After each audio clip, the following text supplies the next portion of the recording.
प्यारे साथियों, एक सवाल है जो सदियों से इंसान के मन में गूंजता आ रहा है। इस दुनिया में सबसे बड़ा पापी कौन है? क्या वो स्त्री है जिसकी ममता से जीवन शुरू होता है, या वो पुरुष जिसकी बाहों पर समाज की नींव खड़ी होती है? शायद आप कहेंगे ये कोई आसान सवाल नहीं है, और हाँ, ये सच भी है। लेकिन आज मैं आपको एक ऐसी कहानी सुनाने जा रहा हूं जो न सिर्फ आपके दिल को छुएगी बल्कि आपके विचारों की नींव को हिला देगी। तो अगर आप सच जानना चाहते हैं, उस सच को जो बहस से नहीं अनुभव से सामने आता है, तो इस कहानी को अंत तक जरूर सुनिएगा, क्योंकि जब यह कहानी खत्म होगी आप खुद तय कर पाएंगे कि इस संसार में सबसे बड़ा पापी कौन है, स्त्री या पुरुष। और शायद आप पाएंगे कि असली पापी कोई और ही है। एक घने जंगल में एक तोता और एक मैना प्रेम पूर्वक एक साथ रहते थे। वे दोनों एक दूसरे से बहुत प्रेम करते थे और हर समय साथ रहते, बातें करते, गाते और भोजन खोजते। लेकिन एक दिन किसी बात पर दोनों में विवाद हो गया। बहस इतनी बढ़ गई कि बात लड़ाई तक पहुंच गई। तोते ने क्रोधित होकर कहा, इस संसार में सबसे बड़ी पापी और विश्वासघाती यदि कोई होती है तो वह स्त्री होती है। मैना भी चुप नहीं रही। उसने तुरंत जवाब दिया, नहीं, इस संसार में सबसे ज्यादा पापी और विश्वासघाती तो पुरुष ही होते हैं। उनकी बहस और तीखी होती चली गई। दोनों अपने अपने तर्कों पर अड़े रहे। उसी समय रास्ते से एक ज्ञानी महात्मा का वहां से गुजरना हुआ। उनके चेहरे पर तेज था, आंखों में करुणा और वाणी में शांति। महात्मा ने दोनों पक्षों को लड़ते देखा तो मुस्कुराते हुए पास आए और बोले, वत्सों, तुम दोनों में इतनी कटुता क्यों है? किस बात पर झगड़ा कर रहे हो तोते? और मैना ने आदर पूर्वक उन्हें प्रणाम किया और उन्हें अपना विवाद विस्तार से सुनाया। महात्मा ने गंभीरता से बात सुनी और फिर तोते से पूछा, तुम कैसे कह सकते हो कि स्त्रियां पुरुषों से अधिक पापी और विश्वासघाती होती हैं? महात्मा ने दोनों को शांत किया और कहा, यदि तुम अपने विचार को सही सिद्ध करना चाहते हो तो कोई सच्ची कथा सुनाओ जो सबको सोचने पर मजबूर करे। तोता बोला, महाराज, मैं आपको एक सच्ची कहानी सुनाना चाहता हूं जिससे मेरा पक्ष सिद्ध होगा। महात्मा बोले, तो ठीक है, ध्यानपूर्वक सुनाओ, हम सब सुनेंगे। तब वह तोता उस महात्मा से बोला, प्रभु, मैं आपको एक कहानी सुनाना चाहता हूं जिससे हम सबको यह साबित होगा कि स्त्री पुरुषों की अपेक्षा ज्यादा पापी और विश्वासघाती होती है। फिर वह महात्मा बोले, ठीक है, तुम कहानी सुनाओ। तोता कहानी शुरू करता है। फिर तोता महात्मा के सामने कहानी सुनाने लगता है। तोता कहता है कि एक राज्य में अग्रसेन नाम का राजा राज्य करता था। उसके पास 4 बेटे थे जो सभी बहुत ही बहादुर और प्रतापी थे। लेकिन सबसे बड़ा बेटा, जिसका नाम चंद्रसेन था, वह न केवल प्रतापी बल्कि बहुत ही सुंदर भी था। उसकी पत्नी चंद्रप्रभा भी बहुत ही सुंदर और रूपवान थी। वह अपने आगे किसी दूसरी स्त्री को सुंदर नहीं मानती थी। एक दिन राजा अग्रसेन ने अपने बेटे चंद्रसेन को उसकी किसी बात पर नाराज होकर राज्य से निकाल देने का आदेश दिया। राजा का यह आदेश सुनकर कि सभी इस बात से चिंतित हो गए। फिर चंद्रसेन अपने महल में गया और उदास हो गया। उधर चंद्रसेन को उदास देखकर उसकी पत्नी ने पूछा, प्राणनाथ, आप उदास क्यों हैं? आप इतने मुरझाए हुए क्यों हैं? राजकुमार होकर भी आप इतने चिंतित क्यों हैं? तब चंद्रसेन सोचने लगा कि मैंने बहुत बुरा किया है और अपनी सारी बात अपनी पत्नी को बता दी। उसी समय उसकी पत्नी मूर्छित हो जाती है। फिर दासिया ने चंद्रप्रभा पर गुलाब के पानी का छिड़काव किया, तब जाकर वह होश में आई। अब होश में आकर चंद्रप्रभा ने अपने पति राजकुमार चंद्रसेन से कहा, आप मुझ दासी को छोड़कर अन्य प्रदेश चले जाएंगे तो मैं आपके बिना कैसे जी पाऊंगी? मैं भी आपके साथ ही चलूंगी। तब राजकुमार चंद्रसेन कहता है, तुम मेरे साथ कैसे चल सकती हो? क्योंकि दूसरे राज्य में अनेक प्रकार के संकट होते हैं और तुम नाजुक महलों में रहने वाली महलों के बिना यह कष्ट कैसे बर्दाश्त कर पाओगी? फिर तो राजकुमार चंद्रसेन की बात को सुनकर राजकुमारी चंद्रप्रभा कहती है, राजन, जितने भी दुख दूसरे राज्य में आएंगे वह सब हमारे साथ होते हुए सुख ही लगेंगे, लेकिन महल के सुख बिना आपके जंगल के दुखों से भी अधिक डरावने लगेंगे। इसलिए मैं भी आपके साथ चलूंगी।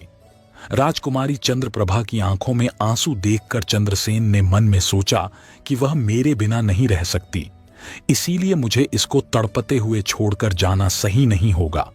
इन सभी बातों को सोचते हुए राजकुमार चंद्रसेन अपनी पत्नी चंद्रप्रभा से कहते हैं, तुम उदास नहीं होना, हम तुम्हें साथ लेकर जाएंगे। इस बात से चंद्रप्रभा खुश हो जाती है और अपने पति के साथ जाने की तैयारी करने लगती है। अगली सुबह वे राज्य से बाहर निकलकर एक जंगल में पहुंचते हैं। चलते चलते थक जाते हैं और फिर वे एक बरगद के वृक्ष के नीचे विश्राम करने का निर्णय लेते हैं। वे बहुत थके हुए थे। ठंडी हवा के झोंकों में उन्हें तुरंत नींद आ गई, परंतु कुछ देर बाद वहीं पर एक सांप ने चंद्रप्रभा को काट लिया। सांप के डसते ही राजकुमारी तड़पने लगी और चंद्रसेन की आंख खुल गई। राजकुमारी को तड़पता हुआ देखकर और सांप को जाता हुआ देखकर चंद्रसेन बेचैन हो गए। फिर कुछ देर बाद राजकुमारी की मौत हो गई। इस प्रकार मृतक राजकुमारी को देखकर चंद्रसेन ऊंचे स्वर में रोने लगे। फिर चंद्रसेन ने मन में सोचा, अब जब जीवन संगिनी ही मर गई है तो मैं जीकर क्या करूंगा? मैं इसी जंगल में अपने प्राण त्याग दूंगा। ऐसा मन में सोचकर वह चंद्रप्रभा के शव के पास से उठता है और जंगल से लकड़ियां इकट्ठी करने लगता है और रोकर कहता है कि मैं भी चंद्रप्रभा की चिता में जलकर मर जाऊंगा। लेकिन तभी उसी समय स्वर्ग से एक देवदूत आता है और चंद्रसेन को रोते हुए देखकर उसके मन में दया आती है। वह राजकुमार चंद्रसेन के पास जाता है और पूछता है कि तुम क्यों रो रहे हो? आखिरकार तुम्हारा दुख क्या है? तो राजकुमार चंद्रसेन ने देवदूत से कहा, मेरे पास अपना दुख कहने की हिम्मत नहीं है। मुझे चाहिए कि यह धरती फट जाए और मैं इसमें समा जाऊं। फिर देवदूत ने कहा, तुम मुझे अपना हाल बताओ, शायद मैं तुम्हारी मदद कर सकूं। फिर चंद्रसेन ने कहा, महाराज, मैं एक राजकुमार हूं और राजा अग्रसेन का बेटा मेरे पिता ने मुझे राज्य छोड़ने के लिए कहा था। इसलिए मेरी पत्नी और मैं इस जंगल में चलते चलते यहां आ गए। यहां आकर मेरी पत्नी को सर्प ने काट लिया और उसकी मृत्यु हो गई और मैं लकड़ियां इकट्ठा कर रहा हूं ताकि मैं अपनी पत्नी के साथ ही जलकर अपने आप को भी अग्नि के हवाले कर सकूं। चंद्रसेन की बातों को सुनकर देवदूत कहते हैं, राजकुमार, तू बड़ा मूर्ख है। यह संसार है, यहां इंसानों का आना जाना लगा रहता है। इस शरीर को एक दिन सबको त्यागना पड़ेगा। तू भी इसे जानता है। इस संसार में कोई भी किसी के साथ नहीं आता और ना ही किसी के साथ जाता है। फिर भी तुम मूर्खों की तरह यह बात कर रहे हो। अगर तू जीवित रहेगा तो बहुत सारी रानियां तुझे मिलेगी, इसलिए मेरे कहने पर मरने का विचार छोड़ दो। इस मानव शरीर को प्राप्त करने के लिए देवता भी बेहद इच्छुक होते हैं, तो फिर इस शरीर को क्यों नष्ट करना चाहता है? इस प्रकार देवदूत के शब्दों को सुनकर चंद्रसेन कहता है, महाराज, आपने जो कुछ कहा है वह सत्य है, किंतु ऐसी पतिव्रता पत्नी मुझे किसी जन्म में भी नहीं मिलेगी, इसलिए मैं इसके साथ ही मरूंगा। चंद्रसेन के विचार सुनकर देवदूत ने जान लिया कि यह अपनी पत्नी के बिना नहीं रह सकता है। तब देवदूत ने चंद्रसेन से कहा, राजकुमार, तेरी पत्नी को जीवित करने के लिए केवल एक ही उपाय है। अब तुम मेरी बात को ध्यान से सुनो। यदि तू इस उपाय को कर सकता है तो तेरी पत्नी जीवित हो सकती है। फिर चंद्रसेन ने कहा, महाराज, आप जो कुछ भी कहेंगे वह सब करने के लिए तैयार हूं, केवल मेरी पत्नी को जीवित कर देना। तब देवदूत ने कहा, तुम्हारी पत्नी की आयु केवल 21 वर्ष थी, जिसे इसने बिता दिया। इसके बदले तेरी उम्र 70 वर्ष की है, जिसमें से 30 वर्ष बीत चुके हैं। तेरे जीवन काल में 40 वर्ष अभी बाकी है, यानी तुझे 40 साल और जीने का अवसर है। यदि तू अपनी पत्नी को अपना आधा जीवन समर्पण कर देता है तो तुम दोनों की आयु समान हो जाएगी। अगर तुम यह मान लो तो राजकुमारी जल्द ही ठीक हो जाएगी। इस तरह देवदूत की बात सुनकर राजकुमार चंद्रसेन ने कहा, मैं इसके लिए तैयार हूं। फिर देवदूत ने चंद्रसेन के हाथ में पानी दिया और 20 वर्षों के लिए राजकुमारी के पैरों पर पानी डालने का संकल्प लिया। अब जैसे ही चंद्रसेन ने संकल्प किया कि वह जल को रानी के पैरों पर डालेगा, देवदूत ने कह दिया, पानी को पैरों पर डालने से पहले मेरी एक बात को ध्यान से समझ लो। इसमें एक गुप्त रहस्य भी है। अभी तो तुझे राजकुमारी की आवश्यकता है, तुम पानी डालकर उसको बचा सकते हो, लेकिन भविष्य में अगर राजकुमारी की आवश्यकता नहीं पड़ती है तो तुम अपने संकल्प को वापस भी ले सकते हो और जब तुम यह संकल्प वापस लेते हो तो तुम्हारी पत्नी की तुरंत ही मौत हो जाएगी। परंतु एक बात हमेशा याद रखना, इस संकल्प को कभी वापस ले सकने की बात राजकुमारी से मत कहना, वरना तुम अपने संकल्प को वापस नहीं ले सकोगे। हमेशा याद रखना, जीवन में कुछ बातें हमेशा छुपा कर रखनी चाहिए, क्योंकि कभी कभी यह बात काम आ सकती है। फिर तो ऐसा कहकर और उस रानी के सामने ना आकर वह देवदूत जो थे अंतर्ध्य में चले गए। चंद्रप्रभा को होश आ जाता है। तब चंद्रसेन राजकुमारी से कहता है, तुम सो गई थी और बहुत थकी हुई थी, इसलिए मैंने तुम्हें नहीं जगाया। इस प्रकार राजकुमार चंद्रसेन ने अपनी पत्नी से सारी बातें छुपा ली कि सर्प ने तुम्हें काट लिया था और तुम मर गई थी। मैंने तुम्हें फिर जीवित कैसे किया है, यह सब राजकुमार ने अपनी पत्नी से छुपा लिया। फिर तोता बोला, प्रभु। फिर वह दोनों आगे बढ़ गए। कई दिनों बाद उन्होंने एक बहुत ही सुंदर स्थान देखा। वहां पर एक युवा लड़के का घर था। जब वे वहां पहुंचे तो उन्होंने देखा कि एक सुंदर युवा लड़का शांति से बैठकर कोई चित्र बना रहा था। वे दोनों बहुत ही थके हुए थे, इसलिए वे उस युवा लड़के के पास बैठ गए। उस समय राजकुमार ने अपनी पत्नी से कहा, राजकुमारी, हमें प्यास लगी है, हम कुएं पर जाकर पानी पी लेते हैं। अगर तुम भी प्यासी हो तो तुम्हारे लिए भी पानी ले आते हैं। तब राजकुमार की बात को सुनकर चंद्रप्रभा ने कहा, मुझे तो प्यास नहीं लगी है, आप जाइए और पानी पी आइए। इसके बाद राजकुमारी का जवाब सुनकर राजकुमार चंद्रसेन एक लंबी रस्सी लेकर कुएं की ओर जाते हैं।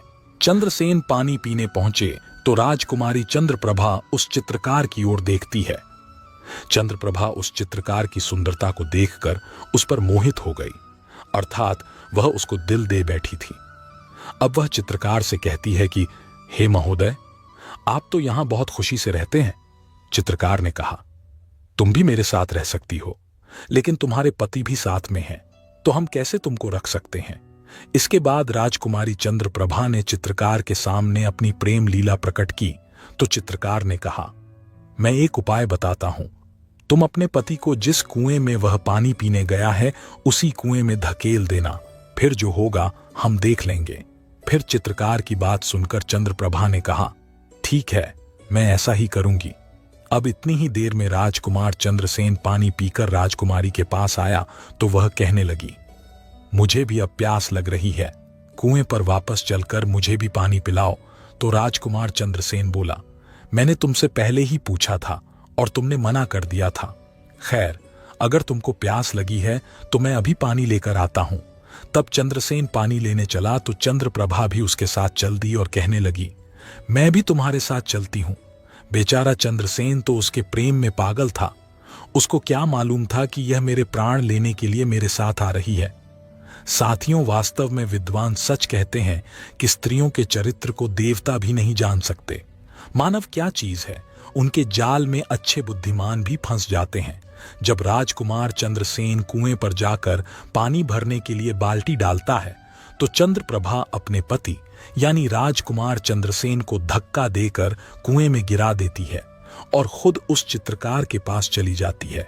वह चित्रकार राजकुमारी को अपने साथ ले जाकर एक राज्य में बस जाता है।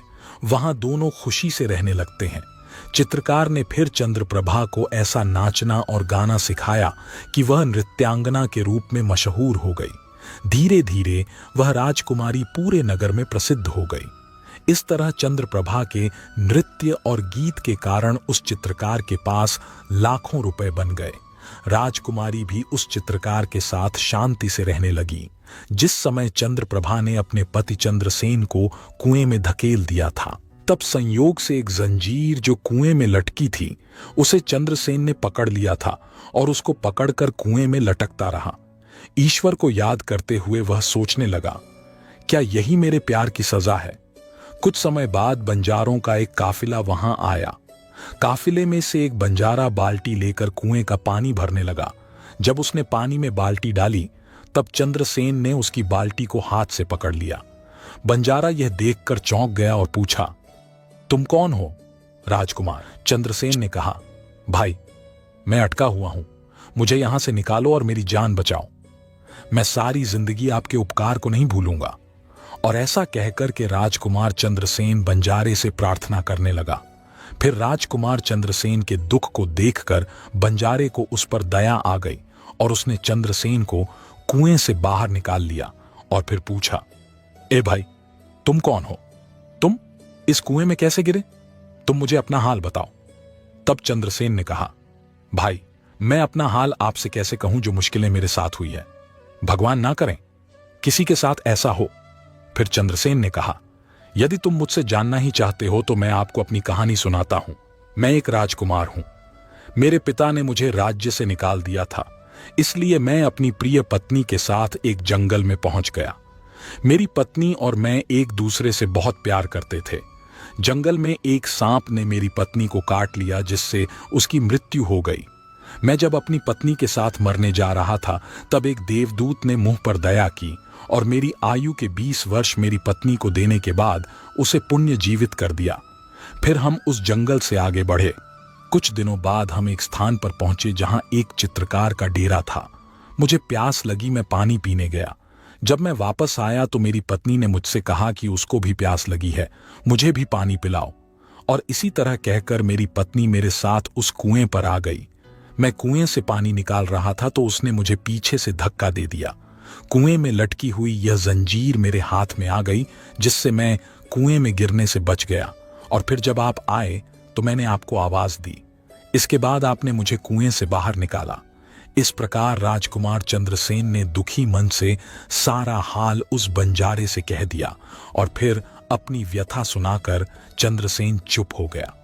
उधर बंजारे ने उसकी बात को सुना और राजकुमारी की करतूत सुनकर दुखी होकर कहा कि स्त्रियों का चरित्र भगवान भी नहीं समझ सकते तो मनुष्य कैसे समझ सकता है। ऐसा कहकर बंजारे ने चंद्रसेन के सिर पर हाथ फेरा और कहा, तुम चिंता मत करो, भगवान बड़े दयालु है, वह तुम्हारी सहायता करेंगे। फिर उसने कहा, तुम चाहो तो हमारे साथ कुछ दिन रुक सकते हो। राजकुमार चंद्रसेन उन बंजारों के साथ रहने को सहमत हो गया।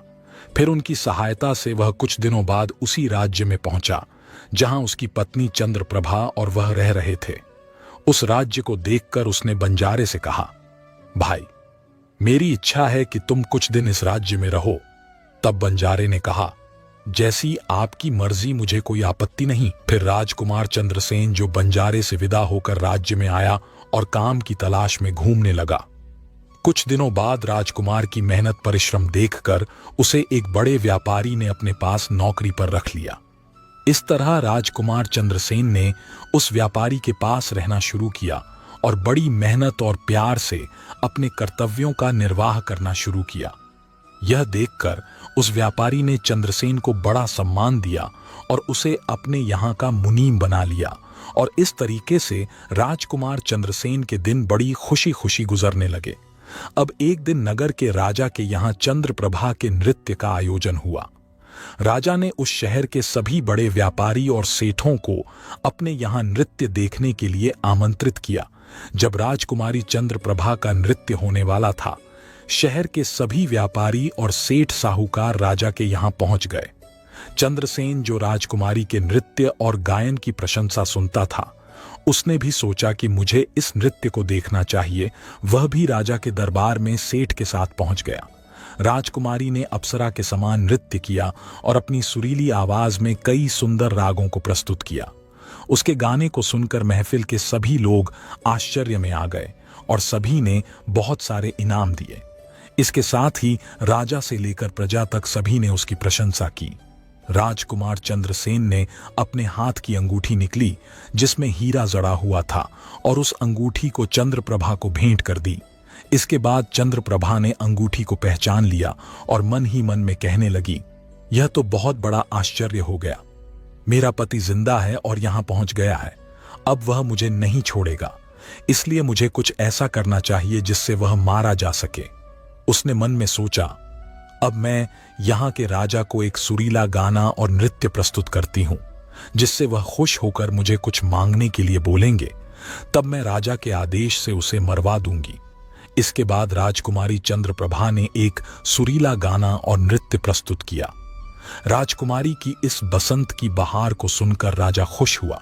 वह चंद्रप्रभा से बोले, मैं तुम पर बहुत खुश हूं, तुम मुझसे क्या मांगती हो? तब राजकुमारी ने कहा, अगर आप मुझसे प्रसन्न हैं तो सबसे पहले मुझे वचन दीजिए, और फिर जो कुछ मैं मांगूंगी आप मुझे वही देंगे। फिर चंद्रप्रभा ने कहा, इस सभा में मेरा एक चोर है, कृपया उसे फांसी की सजा दें। राजा ने कहा, तुम उस चोर को मेरे सामने लाओ। चंद्रप्रभा ने चंद्रसेन का हाथ पकड़ा और उसे राजा के सामने ले गई। राजा ने अपने सैनिकों को आदेश दिया कि इस चोर को जल्लादों के पास ले जाओ और इसे फांसी पर चढ़ा दो। इसी बीच चंद्रसेन का सेठ भी वहां पहुंचा। वह डरकर चंद्रसेन के पास गया और पूछा, तुमने क्या चुराया इसका, जिसके कारण वह तुझे मारना चाहती है? चंद्रसेन ने अपने मालिक से कहा, मालिक, मैंने कुछ नहीं चुराया है, बस आप इस राजा को केवल यह बता दो कि वह मेरी 2 बातें सुन ले, इससे मेरी जान बच सकेगी। अब चंद्रसेन का मालिक इसे सुनकर अपने साथी व्यापारियों और साहूकारों के पास गया और सभी ने मिलकर मशवरा किया। उन्होंने कहा, मित्रों, या तो राजा न्याय करें या हम सभी इस शहर को छोड़कर कहीं और चले जाएंगे। और इस प्रकार सभी व्यापारी राजा के पास गए और कहने लगे, राजा साहब, हमारा मुनीम निर्दोष है, उसे मार देने का आपका आदेश है। वह कह रहा है कि वह अपनी 2 बातें आपको कहना चाहता है, फिर भी आपको लगे कि उसने अपराध किया है तो उसे फांसी दे देंगे। लेकिन वह कहता है कि मेरे मरने से पहले राजा केवल मेरी 2 बातों को जरूर सुने। फिर राजा ने व्यापारियों की बात सुनकर कहा, ठीक है, मुनीम को बुलाओ। चंद्रसेन को लेकर राजा के सामने लाया गया और राजा ने कहा, तुम जो कुछ कहना चाहते हो वह मेरे सामने कहो। तब राजकुमार चंद्रसेन ने कहा, महाराज, मैंने क्या दोष किया है जिसके कारण आपने मेरी हत्या का आदेश दे दिया है? फिर उसकी बात को सुनकर राजा ने कहा, तू इसका चोर है। चंद्रसेन ने कहा, नहीं महाराज, मैं इस कुल्टा स्त्री का पति हूं जो मुझे कुएं में धकेल कर एक चित्रकार के साथ चली आई है। राजकुमारी चंद्रप्रभा ने समझ लिया कि बात बिगड़ रही है। तब राजा से कहती है, महाराज, मैं कुल्टा नहीं हूं, यह झूठ बोल रहा है। यह कौन है? मैं इसे जानती तक नहीं। यह तो मेरा चोर है, मैं सिर्फ इतना ही जानती हूं। फिर राजकुमार चंद्रसेन ने कहा, महाराज, ठीक है, अगर यह मेरी पत्नी नहीं है तो वह सब कुछ जो मैंने रास्ते में छोड़ा था वह मेरी अमानत के रूप में मुझे वापस कर दे। राजकुमार ने अपनी अमानत को लौटाने की बात की तो राजकुमारी चंद्रप्रभा ने इसे स्वीकार कर लिया। तब चंद्रसेन ने कहा, अच्छा, अब तुम अपने हाथों में पानी लो, हमारा न्याय इसी सभा में होगा। पानी लेकर उसने जमीन पर रखा और कहा, वह वस्तु जो तुमने मुझे रास्ते में दी थी मैं अब वापस कर रहा हूं। चंद्रप्रभा ने भी पानी लिया और कहा, जो वस्तु उसने मुझे रास्ते में दी थी मैं अब वापस कर रही हूं। जैसे ही उसने अपने हाथों का पानी छोड़ा, राजकुमारी के प्राण छूट गए। यह दृश्य देखकर वहां के लोग हैरान रह गए तो राजा यह देख चिंतित होकर चंद्रसेन से कहा, यह क्या हो गया, बताओ मुझे सच्चाई। तब राजकुमार चंद्रसेन ने अपनी कहानी शुरू की, अपने जीवन की सब घटनाओं को खोलकर बताते हुए उसके देश निकाले जाने से लेकर अब तक की सभी घटनाओं को सुनाया। राजा ने सब कुछ सुनकर चंद्रसेन को अपने गले लगा लिया। अपनी बेटी की शादी चंद्रसेन के साथ करा दी। हे महात्मा, मैंने इस कहानी को सुना है। मैं भी स्त्रियों से घृणा करता हूं और मैं यह कह सकता हूं कि इस संसार में स्त्रियां पुरुषों से अधिक पापी और विश्वासघाती होती हैं। इस कहानी ने सबको हैरानी में डाल दिया। तोता सच कह रहा है, लेकिन सभी स्त्रियों में से केवल 1-2 ही बिना नैतिक मूल्यों और ईमानदारी के हो सकती है, परंतु पुरुषों में भी ऐसे कुछ है जो पापी और विश्वासघाती हो सकते हैं। फिर उस महात्मा ने पूछा, ठीक है, तो मैना तुम कैसे सिद्ध करोगी? यह बात सुनकर मैना ने कहा, मैं भी एक कहानी सुनाती हूं जिससे स्पष्ट होगा कि स्त्री की तुलना में पुरुष अधिक पापी और विश्वासघाती होते हैं। एक गांव में एक परिवार रहता था जो बहुत ही धनवान था, और उस धनवान यानी सेठ का बेटा एक अद्भुत प्रकार का व्यक्ति था। सेठ का बेटा ऐसा जुआरी था कि सेठ उसके बारे में सोचते सोचते परेशान रहता था। एक दिन उसका बेटा जुआ खेल रहा था। उसी दिन उसके पिता का निधन हो गया। फिर भी उसने जुआ खेलना बंद नहीं किया, बल्कि पिता की मृत्यु के बाद वह खुलकर जुआ खेलने लगा और सब कुछ हार गया। फिर वह अपने गांव से दूर चला गया और एक सेठ के घर पहुंचा और सेठ से बोला, मुझे बहुत तेज प्यास लगी है, मुझे एक गिलास पानी मिलेगा? तो सेठ ने उस युवा से पूछा कि तुम कौन हो, क्या करते हो और कहां से आए हो? इसके उत्तर में उस युवा ने कहा, मैं एक व्यापारी हूं और यहां से जा रहा था तो सोचा कि पानी पीकर चला जाऊं। तब सेठ ने पूछा कि तुम कौन सा व्यापार करते हो? तब युवा कहता है, व्यापार करते समय मेरा सामान समुद्र में गिर गया, इसलिए यदि आप मेरी कुछ मदद कर दें तो अच्छा होगा। फिर सेठ ने लड़के की बात सुनी और फिर उसकी बातों के जाल में फंस गया और कहने लगा कि बेटा, तुम तो ठीक हो और कुछ कमा भी लेते हो, तो क्या मेरी बेटी से विवाह करोगे? अब तो यह बात सुनकर युवा खुश हो जाता है और विवाह के लिए हां कह देता है, जिसके बाद दोनों का विवाह हो जाता है। प्रभु, इस प्रकार से वह सेठ अपनी बेटी को बहुत सारे धन के साथ विदा कर देता है। उधर युवा लड़के को तो बस केवल धन के लिए विवाह करना था, तो उसने वह भी कर लिया। अब विवाह के बाद जब युवा सेठ की लड़की को साथ लेकर जा रहा था तो एक जंगल आ गया। वहां पर युवा लड़का अपनी पत्नी से बोला, देखो, हम अभी जंगल में हैं, यहां कोई चोर हमारे गहनों को चुरा सकता है, इसलिए आप अपने सभी गहनों को मुझे दे दें ताकि हम सुरक्षित रख सकें। युवा की पत्नी ने अपने पति पर भरोसा किया और अपने सभी गहनों को उसे सौंप दिया। और वह भरोसा क्यों ना करें, क्योंकि वह उनके पति थे। उसके बाद युवा ने अपनी पत्नी के गहनों को एक पारदर्शी थैली में बांध लिया और फिर वह जंगल में आराम से ठहरे। इस दौरान युवा के मन में लालच तो पहले से ही था, फिर वो और ज्यादा बढ़ गया। उसकी पत्नी के साथ जाने वाली एक दासी जिसे सेठ ने अपनी लड़की के साथ भेजा था, युवा ने उस दासी को मार डाला। फिर उसने अपनी पत्नी को एक कुएं में गिरा दिया और मन में यह विचार किया कि मैंने इसके साथ सिर्फ धन के लिए शादी की थी, मुझे धन मिल गया। और उसने सोचा कि वह पानी में डूबकर मर जाएगी। इस तरह सोचकर वह युवा वहां से चला गया, लेकिन उसकी पत्नी नहीं मरी और वह कुएं से बाहर निकलने के लिए आवाज देती रही। कुएं के पास से एक आदमी गुजर रहा था और जब उसने किसी महिला की आवाज सुनी तो उसने उस महिला को कुएं से बाहर निकाल लिया। फिर कुएं से बाहर निकलने के बाद महिला ने अपनी सारी जानकारी उस व्यक्ति को दी और उस व्यक्ति ने महिला को उसके पिता के घर पहुंचा दिया। अब जब महिला पिता के घर पहुंची तो उसके पिता ने पूछा, तुम्हारे साथ क्या हुआ? महिला ने कहा, पिताजी, जंगल में कुछ चोरों ने हम पर हमला किया था और दासी को मार दिया, मुझे कुएं में धकेल दिया और पति के बारे में कुछ पता नहीं है। बेटी की बातें सुनकर सेठ जी ने कहा, कोई बात नहीं भगवान, सब ठीक करेंगे। मैना बोली, पहे मुनिवर, इस दुनिया में पुरुष ही विश्वासघाती और पापी हो सकते हैं। अब आपके हाथ में न्याय का फैसला है। मैंने भी आपको एक कहानी सुनाई है और तोते ने भी एक कहानी सुनाई है, अब आप ही न्याय करें। उसने भी अपनी पत्नी को मारा और सारा सामान लेकर के चला गया। अब तोता और मैना की कहानी सुनकर वह महात्मा बोले, ठीक है तोता और मैना, मैंने तुम्हारी कहानी को ध्यान से सुना है, अब मैं तुम्हारा न्याय करता हूं। सच में इस संसार में स्त्री और पुरुष के बीच ज्यादा पापी या विश्वासघाती कौन होता है, यह मेरे लिए स्पष्ट है। वह महात्मा जवाब देते हैं, बिना किसी शंका के यह सत्य है कि इंसान की सोच उसके स्तर से नीचे जा सकती है और वही पापी और विश्वासघाती होता है। चाहे स्त्री हो या पुरुष, इंसान को किसी भी प्रकार के पाप करने से पहले यह सोचना चाहिए कि क्या वह सही है या नहीं। पापी और वे विश्वासघाती होने की कोई जाति नहीं होती, वह इंसान की सोच और कृतियों का परिणाम होता है। साथियों, वास्तव में इंसान की सोच उसके स्तर से नीचे जा सकती है और यही पापी और विश्वासघाती बना देता है। तो मित्रों, अब आपको पता चल गया होगा कि इस दुनिया में सबसे बड़ा पापी स्त्री है या पुरुष है।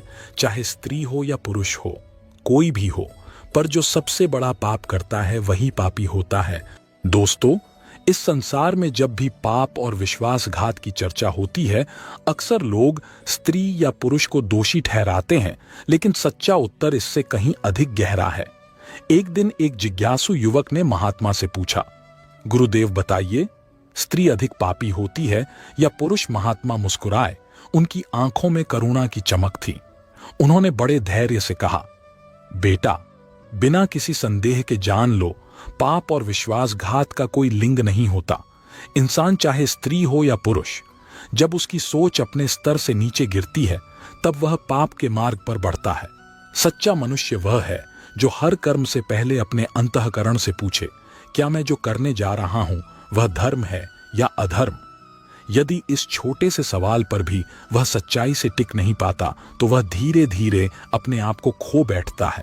कभी मत सोचो कि स्त्री अधिक पापी है या पुरुष। अधिक विश्वासघाती सोच का पतन ही सबसे बड़ा पतन है। जो भी अपनी अंतरात्मा की आवाज को दबा देता है, जो अपने स्वार्थ, लोभ और वासना के वशीभूत हो जाता है, वही सच्चा पापी बनता है। साथियों, याद रखो, ईमानदार सोच और निर्मल हृदय ही मनुष्य का सच्चा आभूषण है। धर्म, सत्य और प्रेम को छोड़कर कोई भी मार्ग, चाहे वह स्त्री का हो या पुरुष का, केवल अंधकार की ओर ले जाता है। पाप और पुण्य न स्त्री के लिए अलग हैं, न पुरुष के लिए। वे दोनों के लिए समान हैं। जो भी अपने संकल्पों में दृढ़ रहता है, जो सत्य और प्रेम के मार्ग पर चलता है, वही सच्चा मानव है। इसलिए जब भी जीवन में कोई निर्णय लो, एक पल के लिए रुककर अपनी आत्मा से पूछो, क्या यह कार्य मेरे चरित्र को ऊंचा करेगा या नीचे गिराएगा? यदि उत्तर निर्मल है तभी आगे बढ़ो, अन्यथा रुक जाओ। क्योंकि सबसे बड़ा युद्ध बाहर नहीं, भीतर लड़ा जाता है। अपनी सोच के साथ स्त्री और पुरुष में भेद नहीं, केवल सोच की ऊंचाई या गिरावट का भेद है, और वही सोच हमें पुण्यात्मा बनाती है या फिर पापी। जिस क्षण इंसान अपने धर्म और कर्तव्य को भूलकर अपने स्वार्थ में डूब जाता है, उसी क्षण वह अपने उच्च स्तर से गिरने लगता है। उन्होंने आगे कहा, पाप या विश्वासघात करने से पहले यदि हर व्यक्ति क्षण भर रुके, सोचे और अंतरात्मा से पूछे कि क्या मेरा कृत्य उचित है, तो शायद संसार में पाप बचे ही नहीं। सच तो यह है कि नारी और पुरुष दोनों में उत्कृष्टता भी है, और जब उनकी सोच गिरती है तो पतन भी। इसलिए साथियों, याद रखो, पापी वह नहीं जो स्त्री है या पुरुष, पापी वह है जिसकी सोच गिर गई है। अपने विचारों को पवित्र रखो, आचरण को उज्जवल रखो। यही मानवता का सच्चा धर्म है। तो मित्रों, अब आपको पता चल गया होगा कि इस दुनिया में सबसे बड़ा पापी स्त्री है या पुरुष है। चाहे स्त्री हो या पुरुष हो, कोई भी हो, पर जो सबसे बड़ा पाप करता है वही पापी होता है। तो दोस्तों, कैसा लगा आपको आज का यह वीडियो? कमेंट करके जरूर बताएं और हमारे चैनल को सब्सक्राइब करें। धन्यवाद।